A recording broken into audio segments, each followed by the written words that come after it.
बाबासाहेब आंबेडकरांना उमऱ्याच्या बाहेर बसावं लागायचं। या देशामध्ये इंग्रजांचं राज्य होतं आणि इंग्रज अधिकारी जर त्या शाळेमध्ये इन्स्पेक्शनला आले आणि 5वीच्या वर्गातले बाबासाहेब उमऱ्याच्या बाहेर बसलेले, सगळे वर्ग मुलं उमऱ्याच्या आत बसलेली आहेत आणि इन्स्पेक्शनसाठी आलेले अधिकारी वर्गातल्या पोरांना प्रश्न विचारायचे, एकाही पोराला प्रश्नाचं उत्तर यायचं नाही। उमऱ्याच्या बाहेर बसलेलं 5वीच्या वर्गातलं हे पोरग हात करायचं प्रत्येक प्रश्नाला आणि सांगायचं मी देतो साहेब उत्तर, आणि अधिकारी म्हणायचे, शिक्षकाला म्हणायचं अहो तुमच्या शाळेची लाज या उमऱ्याच्या बाहेर बसलेल्या पोरांना राखली, आत बसले एकाही पोराला प्रश्नाचं उत्तर येत नाही, बाळा काय नाव तुझं?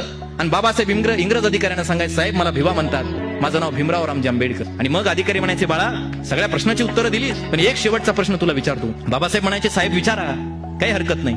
आणि अधिकारी म्हणायचे सांग भिवा, अधिकारी म्हणायचे सांग भिवा या पृथ्वीपासून सगळ्यात दूरचा ग्रह कोणता?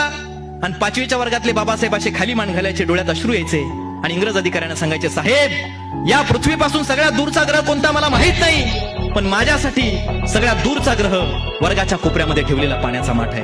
वर्गाच्या कोपऱ्यामध्ये ठेवलेल्या पाण्याच्या माठाला हात लावायचा अधिकार ज्या डॉक्टर बाबासाहेब आंबेडकरांना नव्हता, इतकी व्यवस्थेनं परिस्थिती करून टाकली होती, तरी सुद्धा स्वतःच्या काळजाचं रक्त आपल्या लेखणीला पाजत देशातल्या सर्वोत्तम विद्यापीठांमध्ये शिक्षण घेऊन स्वतःच्या त्या लेखणीच्या माध्यमातून या देशाचं संविधान निर्माण करत सर्वसामान्यांच्या हाती दिल्लीच्या तख्ताला खाली खेचून आणण्याचं सामर्थ्य बाबासाहेब आंबेडकरांनी आमच्या हातामध्ये